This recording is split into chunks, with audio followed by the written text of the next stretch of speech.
Hey guys, Mike here. So, for this video, I'm going to be doing something a little bit different today. Something that I've been thinking of for quite a while now. Doing a video about a film where I not only review it, but I also talk about why I love it so much. And with today being the 15th anniversary of this film being released in the UK, what better time to do it? The movie I'm talking about is Star Wars Revenge of the Sith. So I'm going to break this video down into 3 parts. The first one being the setup, when I first saw it and what was happening in my life at the time. The second part being the review, where I'm going to talk about the movie, what I like about it and what I don't like about it. And then finally for part 3, the conclusion, where I talk about the points as a whole and why I love it so much. So sit back and enjoy my first Why I Love It, Star Wars Episode 3, Revenge of the Sith. The setup. So to talk about this, I need to take you back to 2005. I was 11 years old and the Star Wars hype train was very much in motion. And there were a lot of factors for this. The first one being, I'd just come off watching the Star Wars Clone Wars series. Not the one you're thinking of, the first Star Wars Clone Wars series. This thing was amazing. So many good storylines, the animation was gorgeous, and I think this was the best iteration of General Grievous. Now, a lot of you may only know General Grievous as a cowardly tacticianer who will always run away as he starts to lose. This General Grievous was an unrelenting, unstoppable, Jedi-killing badass.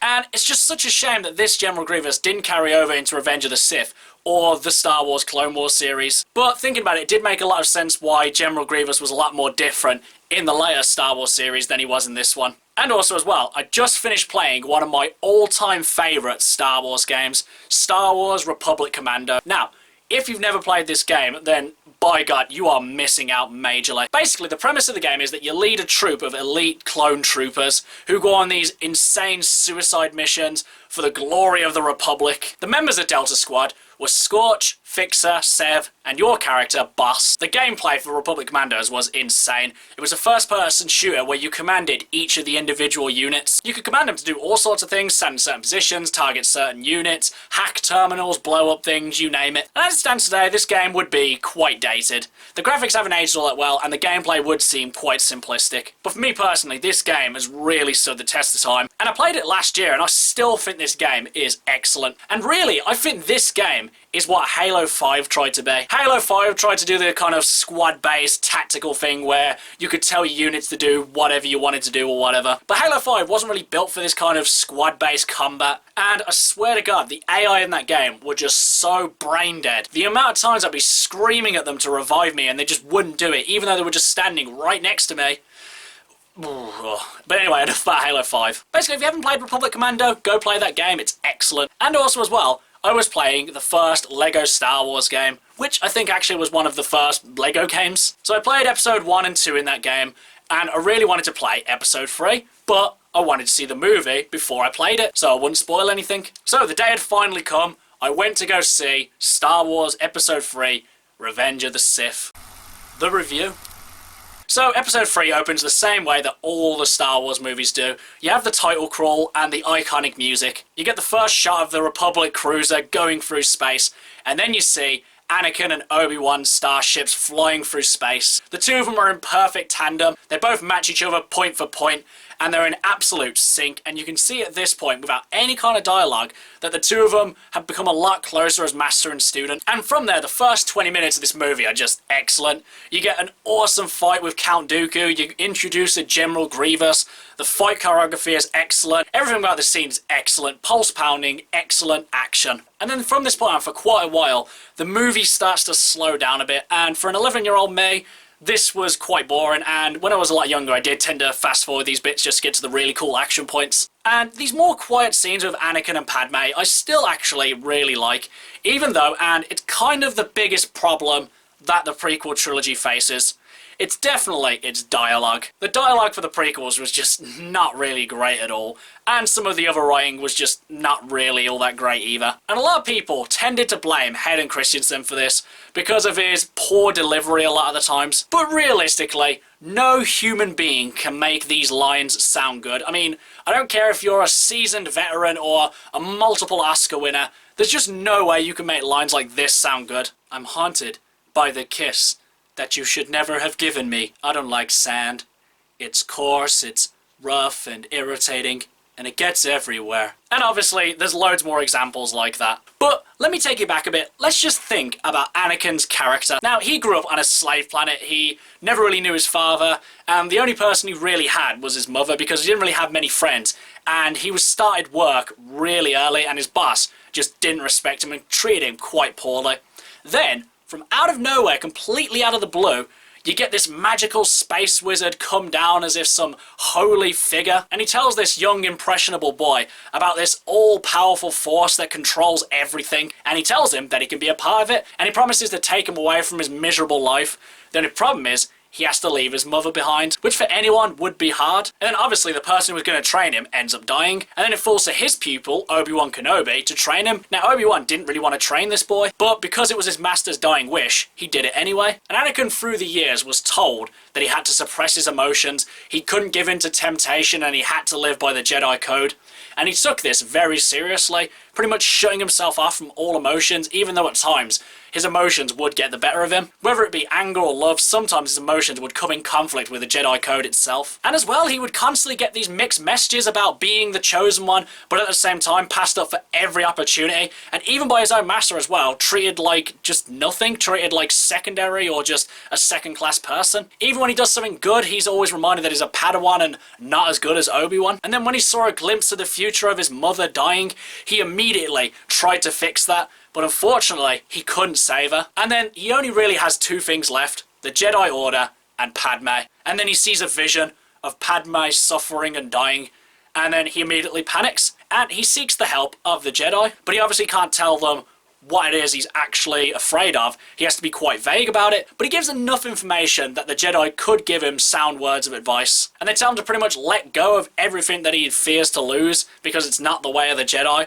So basically they don't really help him at all. So of course, when someone tells him that they can help him out, and they actually know about his love affair with Padme, of course he's going to jump on that. And what doesn't help as well, the Order, who he thinks is pure and will do anything and will be uncorrupt and everything like that, start to become a bit more grey in his eyes, because they tell him to spy on the Chancellor, who's the person, obviously, who wants to help him. So he sees this as very dishonest and very un-Jedi. So again, he's in this constant state of conflict. So when it actually comes to the scene where Anakin does turn to the dark side, and people say, whoa, that comes completely out of nowhere. Like, have you even been watching this movie? I mean, even in this very scene, you have to go back to a previous line, when Palpatine actually says he was too dangerous to be left alive, the point of view of the Sith. And then Mace Windu, the point of view of the Jedi, says he's too dangerous to be left alive. So it kind of looks to Anakin that neither of these two are any different. So immediately in that point, Anakin's view of the Jedi is just completely smashed. And then when Mace Windu is about to kill Anakin's only hope of saving Padme, he makes a snap decision. It does look like he regrets it, but still, the decision's already made, and now he has no way of turning back. So again, if anyone thinks that Anakin turned to the dark side just like that, come on, really, just watch the movie. And again, that leads me into another reason why I love these movies. Ian McDiarmid as Emperor Palpatine. This guy is on full display in this movie. He is just absolutely insane, and I love him for it. At times he can be really calculating and menacing. At other times, he's laughing his head off, being the most campy, outrageous character there is. And I would say that he finds a nice balance between the two, because at no point does he get too silly or too dark and serious. It's always a nice balance. And the fact that Darth Sidious was going to be in Episode 9 got me quite hyped to see the movie, even though I thought it was just really silly how they were just bringing him back just for the last movie with no build-up. But still, I thought maybe with this guy in the movie, it'll be quite good. But then, sadly, I was very much mistaken, as Episode 9 turned out to be an absolute waste of time for a movie. I mean, I know when I did my review, I was quite mixed on it, saying good things and bad things, but I did say that my view on Episode 9 would probably change in the future. And after thinking about it a bit more, Episode 9, worst Star Wars movie ever, because not only is it a bad movie in its own right, it also tries to ruin one of the most significant storylines in all of Star Wars, with one little introduction: force healing. Now, again, the reason that Anakin turns to the dark side is because the Jedi can't really offer him any way of saving Padme's life. But then, oh no, what do you know? Force healing was a thing apparently all this time. Now, you could argue that Rey studied the Jedi text and was able to look and find this ancient secret. That's a fair enough argument.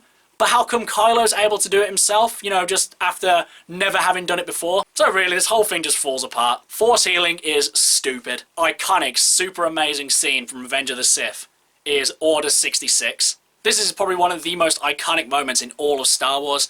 Probably one of the most iconic moments in cinema as well. This scene is just brilliant. The overall devastating feel of it all, the score, just everything that goes into this scene is just amazing. And still to this day, it's absolutely devastating as well. Even when I'm watching it now, I'm just there, just like, oh man, why does this have to happen? But then we see seemingly the last two Jedi alive, Obi-Wan and Yoda, and they each come up with a plan to stop the Sith in their tracks. Yoda will face Darth Sidious, and Obi-Wan will face Anakin. And pretty much, I gotta say that the fight between Obi-Wan and Anakin is amazing. Probably one of the best sword fights in a movie ever. And in recent times as well, me and one of my friends, we came up with this funny version of the scene. Starts off obviously when Padme and Anakin are talking to each other, saying, oh, you're breaking my heart, you know, blah, blah, all that kind of scene. And basically we do it as Miss Piggy for Padme and Kermit for Anakin. And because we had to fit Obi-Wan in there somewhere, we decided to make him Fozzie Bear. So we just do a back and forth, like doing their lines as the Muppet characters. And it always just makes us laugh. Kermit, you're breaking my heart. You're going down a path I can't follow. Stop. Stop now, come back. I love you. Liar. You are with him. You brought him here to kill me. Kermit. Let her go, Anakin. Let her go, waka waka. Honestly, it just gets hours of laughter out of us. But then going back to Anakin versus Obi-Wan, this fight is just perfect. Every single slash, crash, everything about this scene, amazing. Some of the best sword fight choreography ever. And really for me, there are only probably 3 parts that let it down. There's this one, and then finally how it ends. Because honestly, the way this fight ends is a bit silly. They could have just done a much better job on ending it. But in any case, that's how it ends. And as well, Darth Sidious and Yoda's fight, amazing as well. Though theirs is definitely a lot more over the top than Anakin and Obi-Wan's. Because Yoda's constantly flipping around, Palpatine's laughing his head off. And then when their lightsaber skills won't do the job, they decide to use their knowledge of the Force to try and beat each other. So you have the two of them in the Senate throwing pods at each other, just absolutely insane. And then we come to a close, the dark side has won, all hope seems to be lost. But then a ray of light seems to shine through and give everyone a new hope. And so that's Star Wars Revenge of the Sith. The conclusion. So guys, why do I love this movie so much? Though I've obviously watched, and I do love, the original trilogy, A New Hope, Empire Strikes Back, and Return of the Jedi, I never grew up with those movies. They're more my parents' movies. They're the movies that they grew up with. And for me, I grew up with the prequel trilogy, and Episode 1 for me was the first movie I ever saw in the cinema. Granted, I didn't actually watch it all the way through because I was 5 years old, it was all really loud, so I actually ran out of the cinema. So actually the first movie I ever saw in the cinema was Monsters, Inc. And back when I first watched it, the prequels were amazing. I didn't notice a lot of the writing shortcomings or lackluster dialogue or a couple of things that just make them kind of mediocre. But Revenge of the Sith is amazing. The CGI still holds up, the lightsaber battles are incredible, and just everything around the prequel era I just absolutely love. I love the Clone Wars era, and as well the prequel era just brought the best games, comics, like storylines, everything. I just think the prequel era is just the best in my opinion. And obviously, like I said, the prequels do have their shortcomings.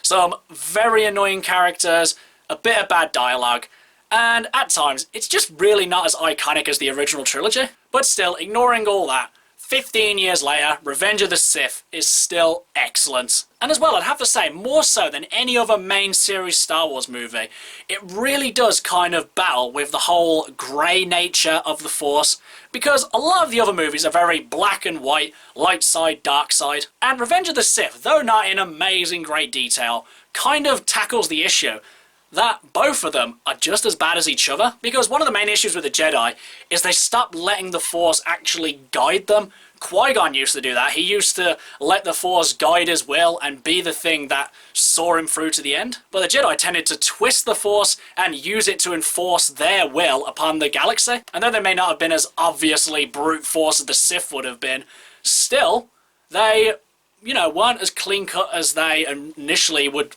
seem to be. And Revenge of the Sith does tackle this issue. So for all those reasons, that's why I love Star Wars Episode 3, Revenge of the Sith. So guys, I hope you've enjoyed this video. It's something new that I'm trying out, and I want to try it with a couple more movies in the future. I'll probably try and think of some in the future. But still, I'd love to know why you guys love Episode 3, or maybe why you hate it. In any case, let me know in the comments below, and until next time, I've been Michael. See ya!